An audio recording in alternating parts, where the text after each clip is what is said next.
এই যে বাপুরা, কি অবস্থা সবার। এসেছে নতুন পিতা, তাকে ছেড়ে দিতে হবে স্থান।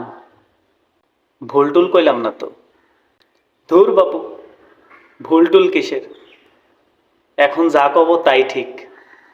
শোনো, এই খবরটা দেখার পরে, এই যে এই খবরটা দেখার পরে তোমরা বাপু খুব হট্টগোল শুরু করে দিছো যে তবারক পাইলাম না কেন, এত বড় একটা অনুষ্ঠান হয়ে গেল, আমাদের কেউ কিছু বললো না কেন, আমরা জানলাম না কেন। বাপরে, একটু ধৈর্য ধরো, একটু একটু ধৈর্য ধরো, সবই জানবা, সবই শুনবা, তোমাদের দাওয়াতও দিবে। কেবল তো নতুন দেশ, দেখতেছো না?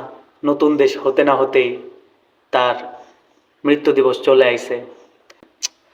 আরে তড়িঘড়ি করে আয়োজন করছে, এত সময় পায় নাই, এই জন্য তোমরা দাওয়াত পাও নাই। কয়েকদিন ধৈর্য ধরো। আরে এই তো 2-3 মাস পরে তার আবার জন্মদিন চলে আইতেছে। জন্মদিনের দিন একবারে লাভ ক্ষতি মিলায়ে দিবে তোমাদের। কেক, মিষ্টি, তবারক সব পাবো বাপুরা, সমস্যা নাই, একটু ধৈর্য ধরো। এখন কথা হচ্ছে, এই লোকটা কিডা? অনেকে আবার প্রশ্ন করতে পারো। বাপুরে, এই লোকটা হচ্ছে সেই লোক। এই লোক একবার কইছিল কি যে উর্দুই হবে আমাদের রাষ্ট্রভাষা। হ্যাঁ, এই লোকটাই হচ্ছে সেই লোক। তো ওই লোকের বিরুদ্ধে, ওই যে আমাদের একটা বড় একটা ভার্সিটি আছে না, ওই লোকের বিরুদ্ধে ভার্সিটিতে বড় একখান কথা উঠছিল। তারপরে ওই গল্প শোনা নাই বাপু, 1952 সালে ওই যে কয়েকটা বোকাশোকা রফিক শফিক জব্বার ভাষা আন্দোলন করতে গিয়ে জীবন দিছিল। তো ওই লোকটাই হচ্ছে সেই লোক। আশা করি চিনতে পারছো তোমরা বাপুরা।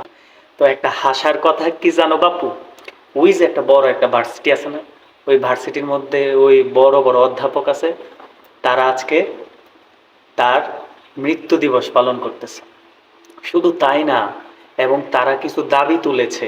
ওরা একটা দাবি তুলেছে যে এই লোকটাকে বাবায়ে কওম মানতে হবে। বাবায়ে কওম, কম বোঝো নাই তাই না? বাবায়ে কওম মানে হচ্ছে জাতির পিতা। এই লোকটাকে বাবায়ে কওম মানতে হবে। তারা কিন্তু একটা বিশ্লেষণও দিছে। তাদের বিশ্লেষণটা শুনলে তোমরা কিন্তু বুঝতে পারবা কেন তাকে বাবায়ে কওম মানতে হবে। তারা বলেছে কি, এই লোকটা না থাকলে এই বাংলাদেশ হতো না। এই লোকটা না থাকলে এই বাংলাদেশ হতো না। তাদের কথা শুনে আমার খুব ওই মির্জাফর সাহেবের কথা মনে পড়তেছে। মির্জাফর সাহেবের জন্য আজকে আমার পরানটা খুব কাইন্দা উঠতেছে বাপু। এই মির্জাফর সাহেব যদি না থাকতো তাহলে কিন্তু আমরা এই বাংলাদেশটা পেতাম না। কিভাবে? দাঁড়াও আমি বলতেছি, শোনো। মির্জাফর সাহেব যদি পলাশীর প্রান্তরে নবাবের সাথে এই চিটারিটা না করতো তাহলে কি আর ইংরেজরা এই দেশে আসতে পারতো?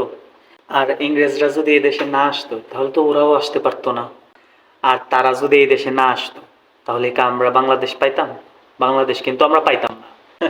তাই আমি মনে মনে চিন্তা করছিলাম, মির্জাফর সাহেবকে আমি মনে রাখবো এবং মির্জাফর সাহেবের এই কার্যক্রমের জন্য তাকে ধন্যবাদ দেওয়া উচিত। মির্জাফর সাহেবকে মনে রাখা উচিত, তারও জন্মদিন মৃত্যুদিন পালন করা উচিত। তা যদি না করি বাপু, তাহলে মির্জাফর সাহেবের অবদান আমরা মনে রাখতে পারবো না। তাই শোনো বাপু, আমি এখন কথা কই, মির্জাফর সাহেবকে মনে রাখতে হবে, তারও জন্মদিন মৃত্যুদিন দুইটাই পালন করতে হবে। ওই সব কথার পরে আমি একটা কথা কইতে চাই বাপু। ওই কবি আব্দুল হামিদ বলছিল, যে সবে বঙ্গেতে জন্মি হিংসে বঙ্গবাণী, সেসব কাহারও জন্ম নির্ণয়ে ন জানি।